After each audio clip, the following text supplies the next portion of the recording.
All right, here we are, another episode of the New Age Christian Podcast.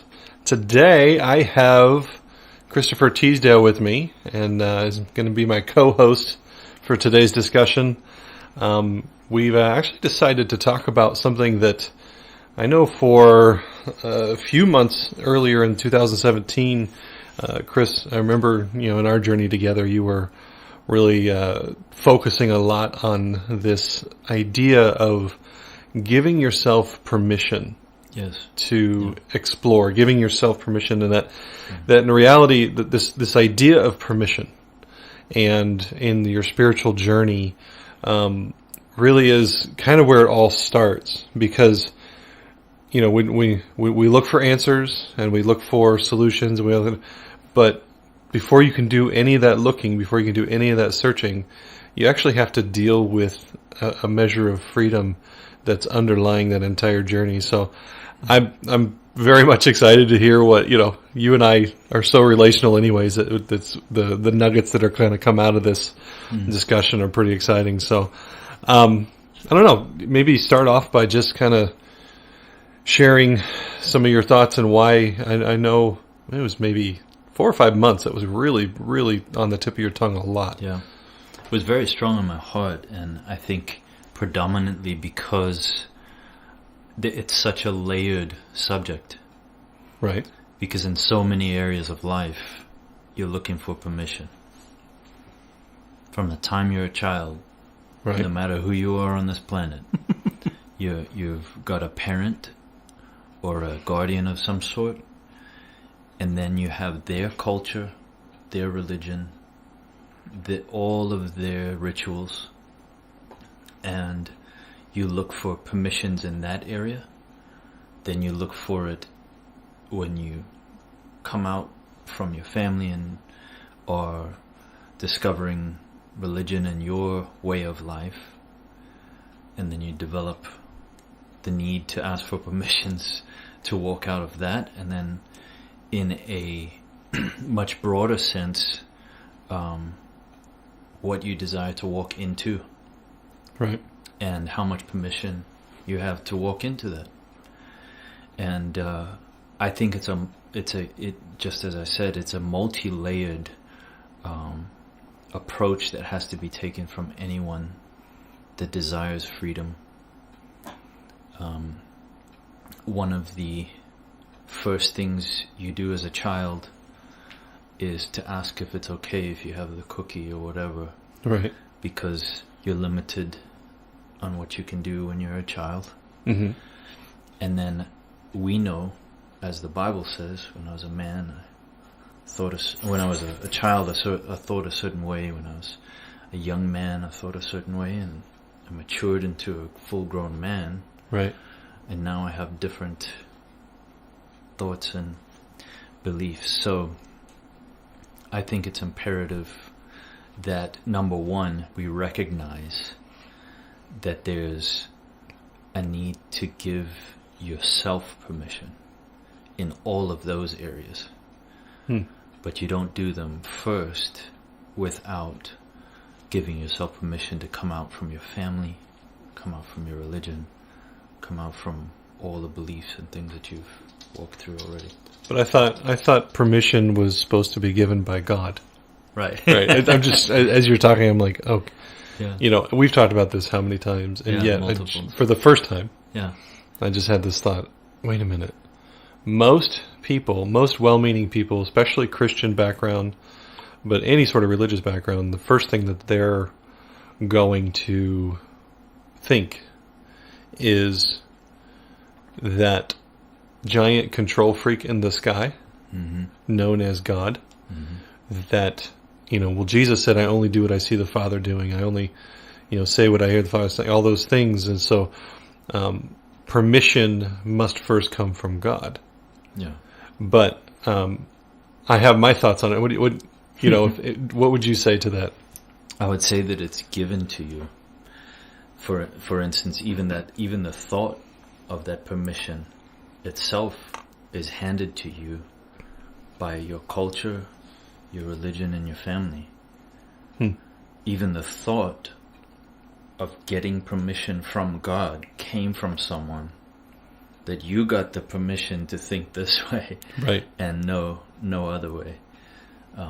For quite some time, most of our life is governed by that, and by asking God for permission. And I would dare say, and I was just trying to think of it, what religion does not have that element, and all of them have that element of begging and asking, this control freak in the sky, as you've said. Mm-hmm. And none of them provide the permissions to explore, at least not from the fundamental religions of the world. None of them provide the permissions to explore and discover new things. Or they assume there's an assumption of, it feels like there's an assumption of a nature, a sin nature. There's an assumption of, if you give yourself permission, you're gonna fuck it up. Yeah, right. And you know, from Scripture, and the one that you will run into going in this direction, if you've been in any fundamental Christianity, is the Scripture that's going to be thrown in your face is usually that you're sinful and your heart is sinful in all its ways, and it cannot be trusted, and all of those things. Right. And no one reads before and after Scripture, or understands the context in which it was, or the covenant it was in, or anything that you know. Yeah. The heart is deceitfully wicked, above all else, or something like that. Mm-hmm. See, it's beautiful that neither of us really know the quote, because we never freaking quote it. This is true. We've had it thrown in our face many times. And the permission from God thing is actually really personal for me at the moment, because I have come back to a place where I'm embracing that, but in a completely different way. Yes. As an empowered being. Right. As opposed to a begging or dependent being.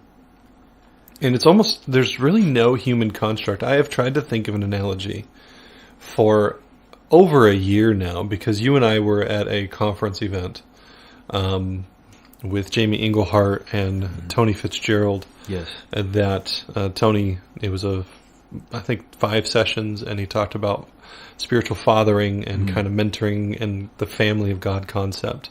Yes. And for you and I, it really kind of was the culmination of a series of events that Spirit took us through individually and corporately that led us back to the Father's house. Right. You know, we had, for lack of a better way to say it, like the prodigal son, we took our inheritance and our creative divineness and our creative capacity, and we said, thank you. Now I'm going to give myself permission to go create my life. Right. And that's where a lot of New Age people are, right? They don't need God's permission. They don't need, and I would say that's beautiful. Yes. Like you start there, and and then at the same time, there's been this kind of full circle journey of now coming back to the Father's house, like the prodigal son. Yes. In my authority, in my creative knowingness and my I amness, yet now saying, as a co-creator, as a creator of something bigger than my own life. And I think that's the difference, right? Absolutely. A lot of people want to create, I am a creator, therefore I'm going to create the life I want. That's beautiful. But there's a higher level absolutely of being a creator and creating the world. And now it goes bigger than you and beyond you. Yep. And I would point towards the picture of mentoring, because in varied levels in our life, we've had different mentors, right? And those have been in the physical, in the material world. We have had a mentor that would teach us a new thing we did not know at one point. And now we know everything. And now everything's figured out. No. So, and then you look in the spirit realm and you go, is that applicable in the spirit? And absolutely it is, but you're only going to find it in one place. Right. And that's the clockmaker, the one that has created you, the one that has formed you, that knew you before your mother's womb. All of those things come into play when you start to look in the spirit for that type of mentorship. And it's far deeper than the traditional idea of mentorship, because now it's a loving father. And he knows a little bit. It's a loving father with you being a powerful child. Absolutely. And one that holds his or her inheritance fully in their hand and has all of the rights and abilities of that family. That the coming back to the Father's house, to me, and it's interesting that this discussion on permission Brought that up, has come in this. We have somewhat of an outline, and I think it's really good. And so we need to jump out of this in a bit. But coming back to the Father's house is, to me, a very precious discussion. But the best analogy I can think of for it is kind of like a mob family, like The Godfather, right? And it's one thing to be a son in the house who is not trusted, right? But is more of a, there's always that mob, the one son that's like really mature and is and the mob, the Godfather is trusting family business too. Yes. And then there's the screw up son who makes stupid decisions, does stupid things, and is always causing problems. And the only, and I think a lot of Christians feel like they're the screw up son, so they act like the screw up son, and so they only do what the Father does out of a servant or a fear-based mentality. Like, well, if I don't do it, then I'm going to screw up my life. Yes. Versus a strong son that says, no, I'm doing what the Father does because he's entrusted me to help run the family business. And it inherently points back to that other podcast we had on boundaries. Where's the boundary? Right. Because for that son that's supposedly the screw up, that boss only gives so much room to.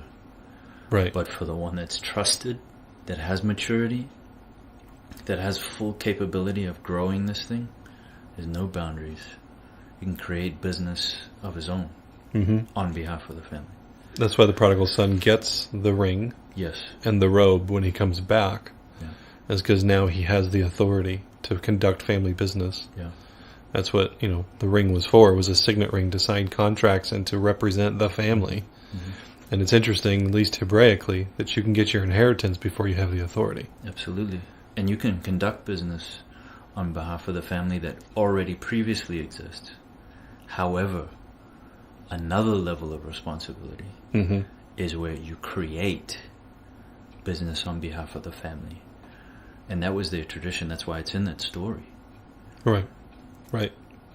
And that's where the Father looks at the other son and says, dude, you have not understood that everything is yours and you can create business on behalf of the family. You can have a party for yourself with your friends if you want to. That's right. But you think you don't own any of it. The prodigal son understood he owned it. Yes. And he used that in inversion, and I believe that is, in many ways, it's the New Age religion as a whole right now. Is that you got people stepping into saying, I am God, I am the body of God, I know who I'm a creator, I create my own life, and they're using that creative capacity to create the life they want. And there's something beautiful about saying, yes, I want riches, I want influence, I want fun, I want, whatever it is I want, I can create, and you're absolutely right. However, when you then take that capacity and you say, okay, well, Father, what are you creating? Yes. Because the nature of God is such that, obviously he hates death and sickness. Yes. But when you look at Jesus, and he actually, when he himself is struggling to want what the Father wants, and he's in the Garden of Gethsemane, and he says, not my will, but your be done. Jesus is creator. He knows he can create the life he wants, but he is submitting his want to a higher want. Absolutely. And now you get into oneness, and now the boundaries there are none. That's right. But it's an interesting paradox of my greatest exercise of free will is in choosing, and my greatest exercise of creativity is in choosing to use it for somebody else's will. Yeah. And isn't it true that the only real boundaries that we have are the ones that we place upon ourselves? Because we have autonomy. So we'd like to think that it's our friends and family that give us our boundaries, but in reality, as you're saying, it's ourselves that it really all comes down to. And you mentioned that some of that about your history and your background and some of the cultural stuff that you wanted to talk about that. What do you want to say about that? Yeah, so I grew up as a missionary's kid, first in Rhodesia, which became Zimbabwe, and South Africa, which had apartheid. And I grew up in a lot of war and famine and all that kind of thing. But with South Africa, in point, they had a system called apartheid. Right. So in apartheid, the system was modeled after Nazi Germany. So it was very similar. Someone was better and someone was lesser. And someone was always in control, so to speak, of the entire society. So it didn't matter who you were within the society. Even if you were one of those that they call better, your life was governed all of the time, and you could not make friends with or be around people that were not like you. So every part of society was so controlled that it was segmented completely. And one of the major things you discover within that kind of environment is that you have to ask permission for everything. Otherwise, you're in jail, you're imprisoned, you might go missing. So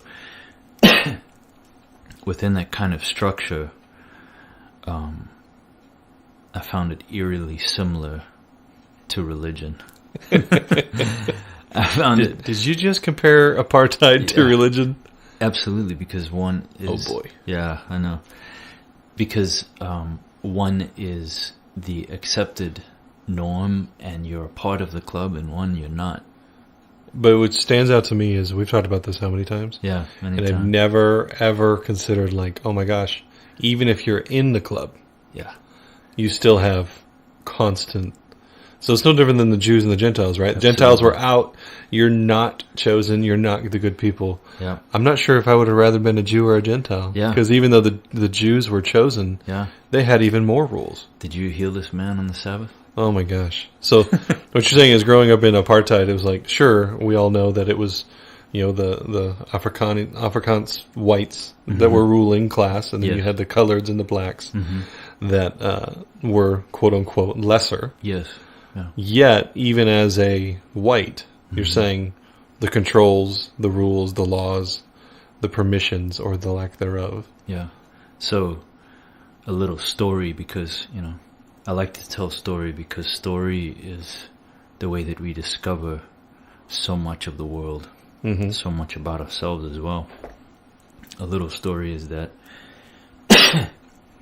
growing up and being a part of a white high school where it all of a sudden began to be integrated when Mandela came to power.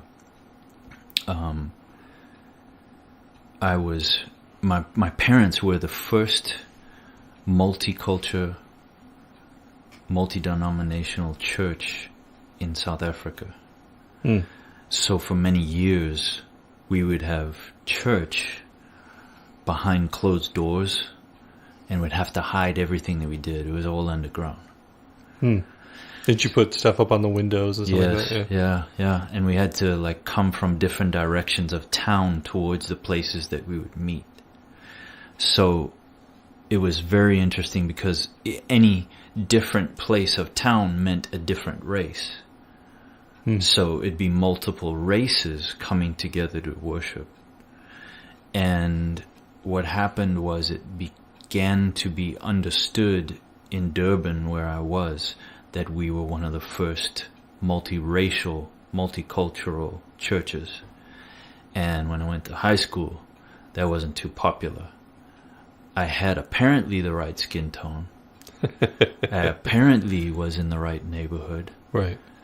But then me and other friends on an almost daily basis were taken into the locker room and beat up, and our heads put in the toilet, and we were urinated on. I mean, it was a horrendous experience.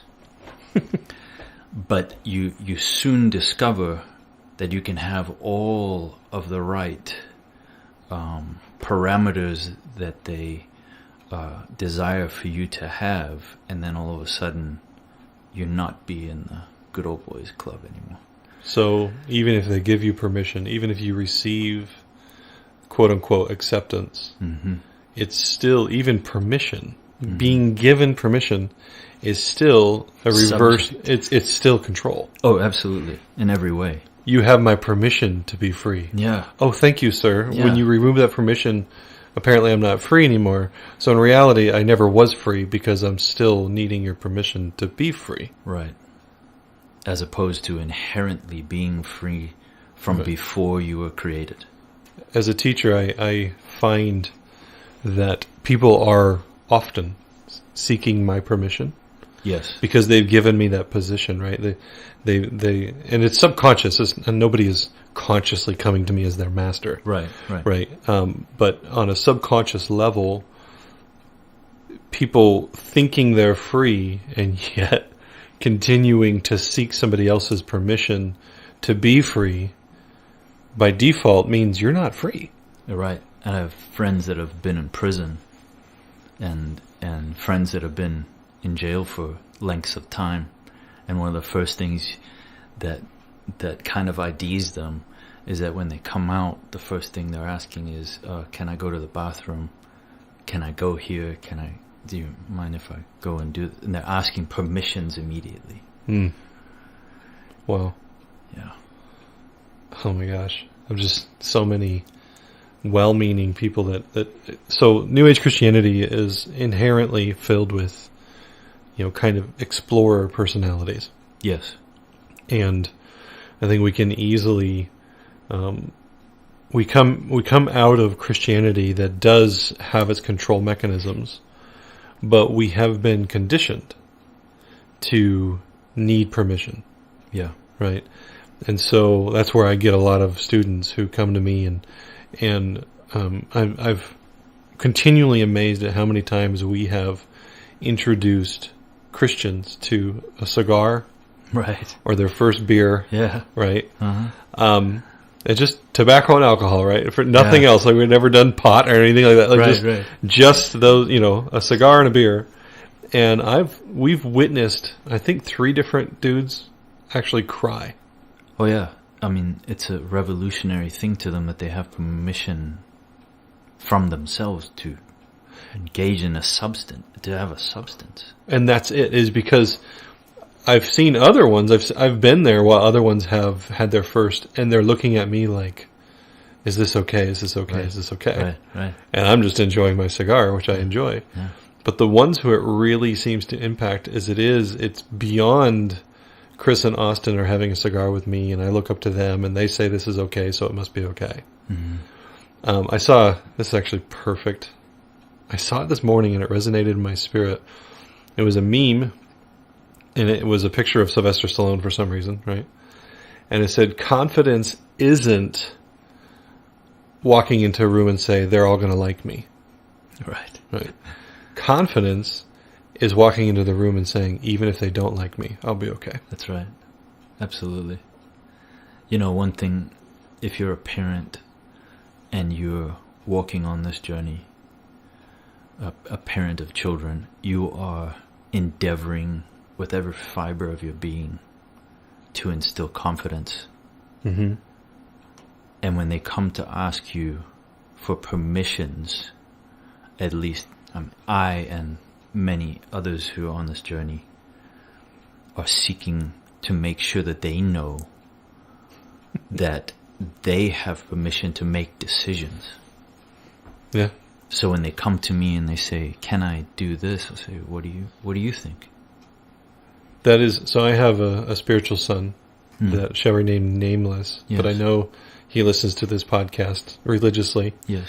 and you know who you are as you're listening right now. And it was actually a very recent kind of.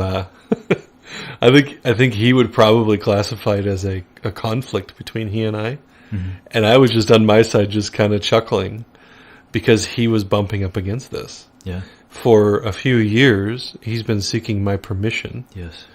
And he was engaging in some behaviors that I didn't think were smart. Right. I didn't hide my opinion of it. Right. And he went home and we had a few conversations about what he should do or should not do. And I don't ever, for years he would ask me to permission. Right. And what he wanted was rules. He wanted law. He wanted, if I do this, this, and this, then I'm good. And if I don't do it, I'm bad. Right. So law be gone, and that took some time. But then there was the personal, relational side of it where he had given himself. So I wasn't giving him law. So that's rule number one, right? That's, the other people and the systems, the apartheid around you. Right. But if you can get out of that, level number two is your own permissions. That's great. And this is what he was bumping up against, because his behaviors were such that I shared my opinion and I thought they were not the smartest behaviors, right? Right. But I did not tell him, you must not, you cannot, Right. And as a matter of fact, at the end of our conversation, I said, as long as you're going to keep doing it, at least remove the condemnation and enjoy it. Right. Right. Give yourself the freedom to enjoy it. Yes. Because as long as you keep this battle going in your mind, you're going to be stuck. It's prison, and that's definitely not the right answer. So if you're going to keep doing it, have a good time. Yeah. And, The great. thing that comes to mind is that they're condemned in their own minds. Yes. No one else might be condemning them, their family, no one else. But in your own mind, you're condemning yourself. Well, and the condemnation when it comes to permission directly, there's the actual activity, right? Right. Do I have permission for this activity? But what this young man was facing was essentially choosing from this day forward, where is he going to get his permission from? Yeah. Is it going to come from me? Or is he going to be his own permission giver? And it took him about a month and a half, maybe a month, to kind of sort through it. And I didn't hear much from him. And then I got a phone call, or maybe it was a text, I can't remember. And hey, we need to talk. Yeah. And I said, everything okay? And he's like, no, it's not good. And I'm like, interesting, okay. And what he then shared with me was I want to know, if I disagree with you, what you're going to do. Because I'm perceiving that if I disagree with you, that we're done. Nah. And I'm like, so this is the first time he's given himself permission to think differently than I do about a particular subject. Yeah. And the battle wasn't about the subject. The battle was about who's his permission giver. Yeah.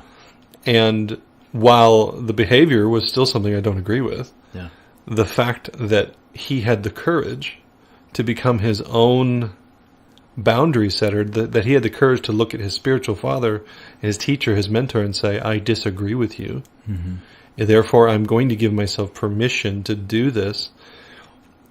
While the behavior is one thing, the core mechanism that was finally activated in his life was, I am my permission giver. I am the person who sets my boundaries. Yes. And if you're out there and you're listening, and you have people in your life that you know that are engaging in a life that you might not agree with, but they're doing it to the absolute nth degree, they are taking control of their own life, and they are making the decision, and in fact, walking in an element of I am that those that don't agree with them might not be. So it's imperative that you allow them to walk in their life, no matter how destructive it might look, no matter how it might not line up with all of your beliefs. Them being empowered and them being people that are walking in I am is of utmost importance. It strikes me that if someone were to ask me, Austin, what do you think what is the antithesis of the kingdom? It's not sin. No. The antithesis of the kingdom is not darkness or anything. You know what the antithesis of the kingdom is? Control. That's right. Control is the mechanism by which permission is it's kind of a philosophical way to think about it. I'm trying to put words to it. That we talk about permission and yes or no, but the assumption underneath permission on a philosophical level is that someone's in control. Yes. And if you're given that control to anyone else other than yourself and the spirit, then you are living in a permission-based system. Even if you're in apartheid and you're white and you're one of the chosen ones, you're still under control. This is correct. You might be on the more benefited side of control, but you're still under control. Very much so. I just did an episode on politics and libertarianism. And I know another individual who listens to this podcast struggled with some of the things I said because there's so much injustice and there's so much, there's so many problems, there's so many behaviors, like this young man who was doing behaviors that I found to be unjust in certain ways, and I expressed it. You look at the sex trafficking, or you look at the abuses in different areas of government or whatever. There is a ton of injustice. Absolutely a ton of injustice. And this is not to say that we don't intentionally go after these injustices and begin to create their solutions. Right. But it is to say that, like Paul, when he says, look, just hand them over to Satan and let the freedom be its own machine. Absolutely. Right. Instead of me putting control on people, he just says, hand them over. Yes. And it is literally the antithesis of the kingdom is control itself. Because he came to set you free. Yes. And you have self-control. Yeah. And you have power, love, and a sound mind. And you can make decisions of your own accord. So many people are afraid, and this is what we talked about for months. In early 2018. I think I said 17 last year. I keep forgetting it's 2019 now. Happy New Year. 2018, in the beginning of it, was like this idea, like there's so many ideas that are scary. Right? And the idea, what do I do with Jesus? What do I do with the Holy Spirit? Especially inside a New Age Christianity. Let's just go there.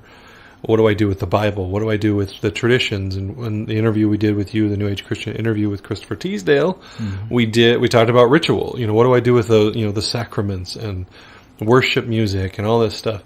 And giving yourself permission to question. Oh my. Yeah. It's such a major, it's a tool in your belt that will never go away, but also will always grow. Because along the way, you'll establish your own beliefs that within the next few months you discover, wait a second, I'm not so much in line with myself, and myself is saying to myself, I don't so much agree with that anymore. So to question works not only on what someone else says, what your family line has said to you, what religion or politics has said to you. It also works internally. Questioning it should be done with everything. I mean, you see the bumper stickers that say question everything. It's absolutely. The thing is we scare ourselves. Yes. Right, because, so you familiar with the reticular activating system? To some degree. I've mentioned it on, I think this would be the third podcast, but it is so incredibly relevant. So, the reticular activating system is a sorting mechanism in your brain. And you can think of the billions of pieces of data, the bits of data available to you right now. Yeah. The background noises, we're sitting in front of my computer and we're watching the recording go across and the dancing of the levels. I mean, there's so many things you could be paying attention to, but right now you're paying attention to me explaining the reticular activating system. That system is filtering out what's important. Correct, yeah. And it's feeding you what's important.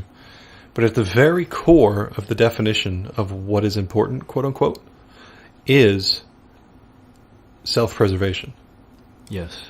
That's why your reticular activating system tells you when you're hungry. That's why it tells you when you're not feeling good. That's why it tells you, because you can imagine you're sick and you're doing 50,000 other things. How does you know which data is important? Yeah. Well, your reticular activating system is about preserving yourself. Yeah. That absolutely includes how we define ourselves. Yes. So when I define myself as a Christian, or I define myself as a Baptist, or I define myself as a whatever, when you begin to question, you're beginning to challenge your definition of yourself. Yes. And now your reticular activating system literally now has to re-examine all of the data that it's been pushing you. So you believe, well, I can't read well, right?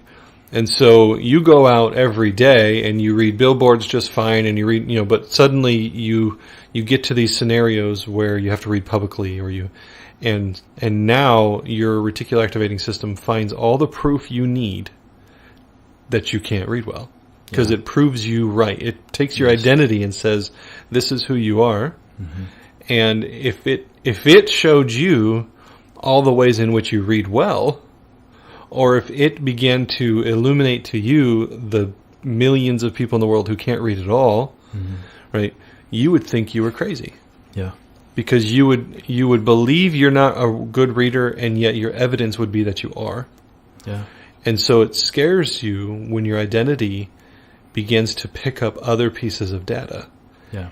And most of us, the reason that we don't grow is not because we don't want to. It's not because we don't know how to. It's because we have not given ourselves permission to challenge that identity. And so our reticular activating system just continually feeds us the data that says, yep, you're right. Yeah. And there's two things that feed into that.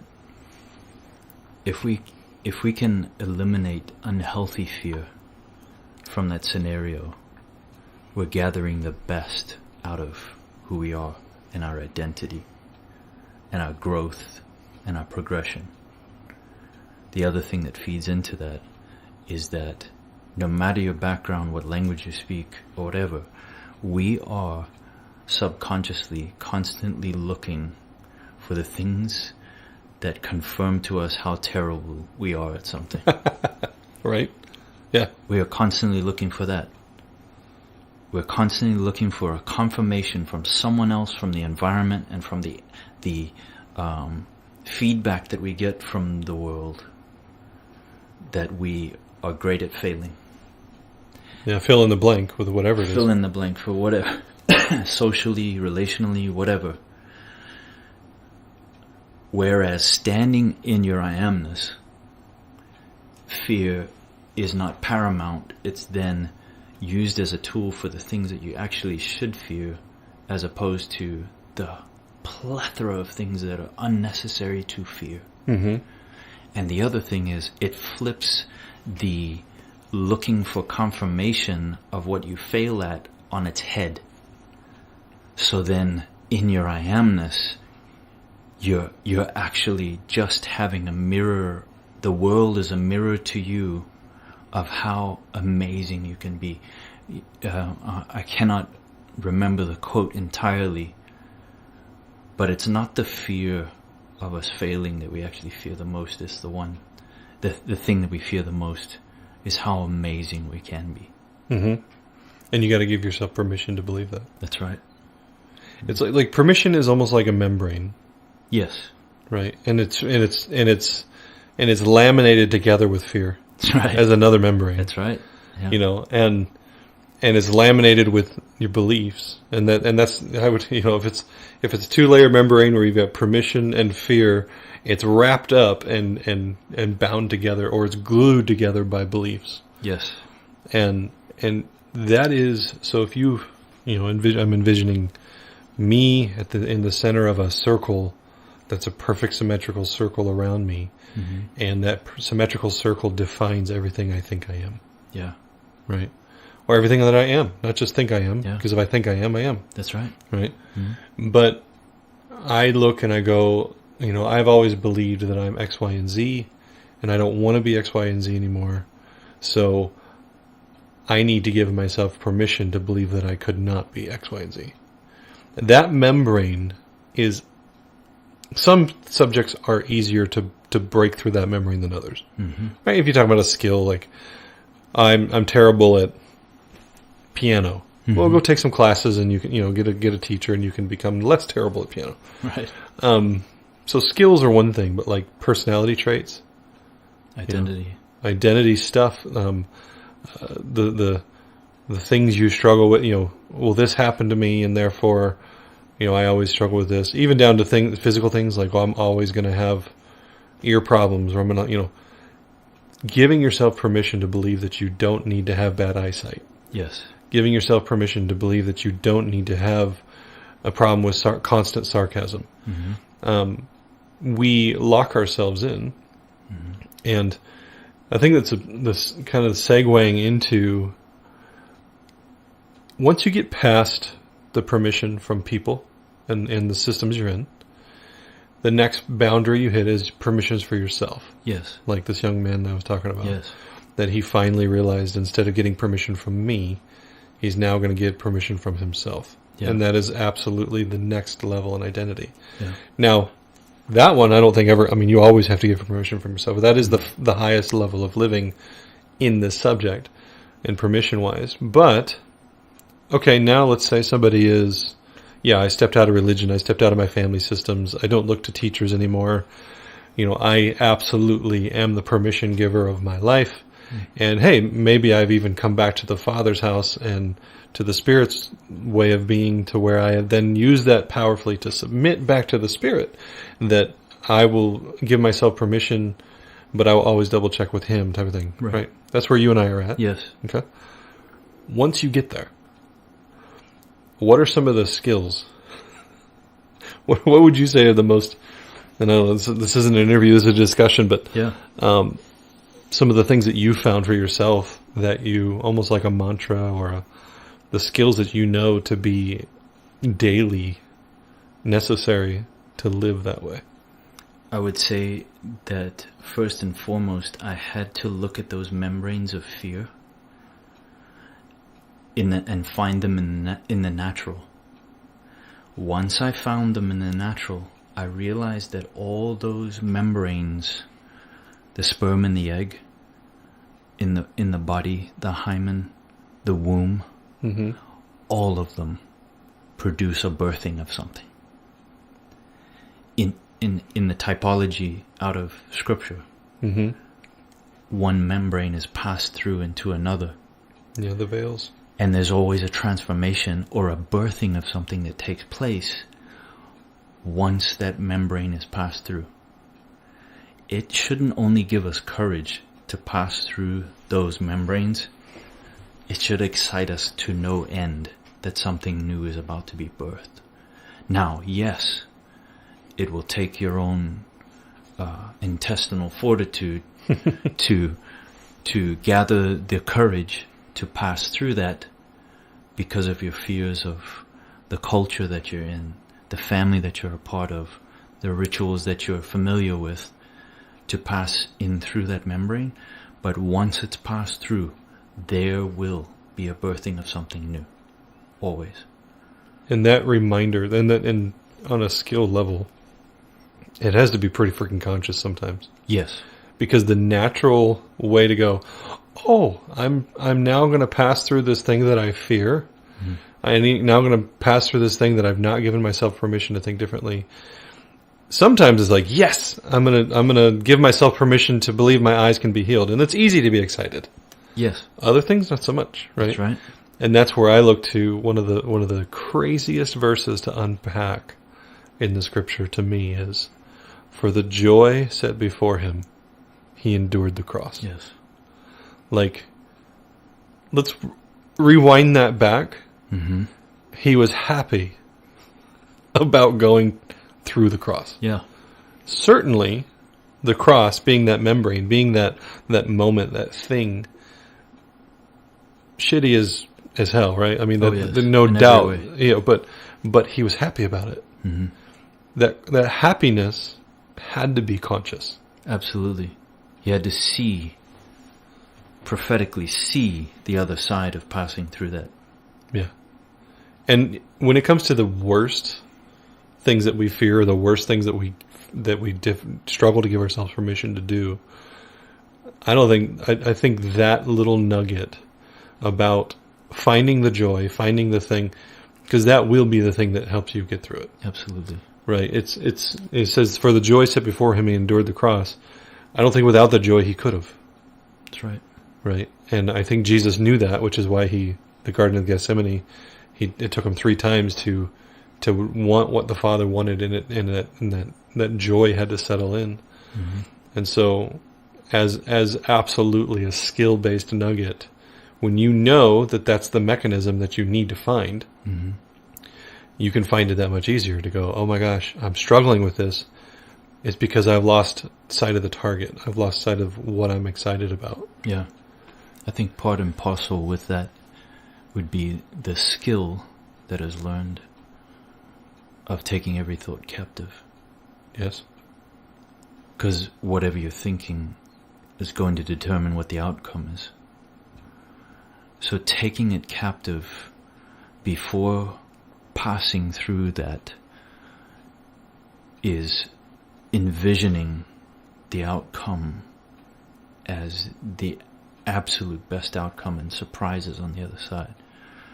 And I would use, a word I would put there? What's that? Awareness. Absolutely. Yeah. And it's self-awareness. It's mm-hmm. awareness of what is going on in your mind, what is going on inside of you, how you're being perceived by those around you, how you're perceiving everything around you. Like if you're back to that bubble that is you, mm-hmm. if you are completely aware of everything that's going in that bubble and around that bubble, and really the membrane where you meet the world. Yes. Or where you meet the ideas, maybe we should someday do that exercise about, saying your name to yourself with your eyes closed. Oh my, yeah. If you've never done it, just real quickly, if you close your eyes and you say, my name is Austin, whichever your name is, and ask yourself, who just said that? Mm-hmm. Right? And then don't use words and say it internally. Yeah, say it again, and then say it again, and ask yourself, who's the one listening? Who's the observer? Right? And then, who's saying it, who's hearing it, and then finally say it again, and then ask yourself, who's the one observing this whole thing? Yeah. Right? That you have an internal mechanism of awareness of yourself, and that is the beauty of our divine nature, that our spirit, our soul, and our body, and our I amness can all interact together, and you can have a conversation with yourself in like 3 different ways. Absolutely. And the awareness of that is the source of courage. Mm-hmm. Right. Yes. And I would say, coming back to the Father's house is a pretty good idea. Absolutely. I don't, if you're just freshly coming out of Christianity, I would actually say you should probably figure out how to take your inheritance first. Yes. Right. So, a lot of people can come out of Christianity and out of fear, they can go, oh, I need I'm still staying in the Father's house. Yay. I still have my permission giver. And this is saying, we're actually encouraging you to go be the prodigal son. That's right. Right. Don't let it be the same old man in a new suit. Right. Yeah. Yeah. So go be your own permission giver. Yes. And step out. That's the skill. But yes, once you've figured out who you are, we highly encourage you to come back to the Father's house as a co-creator, and you can join us in changing the world. Absolutely. As powerful sons of God. Mm-hmm. I think there's one additional skill that I would throw out there. What's that? And that is, in your journey of giving yourself permission and all this freedom, you become this person that's like, you become Braveheart. Right? Right. It's really easy to then turn around and start judging other people who haven't. Yeah.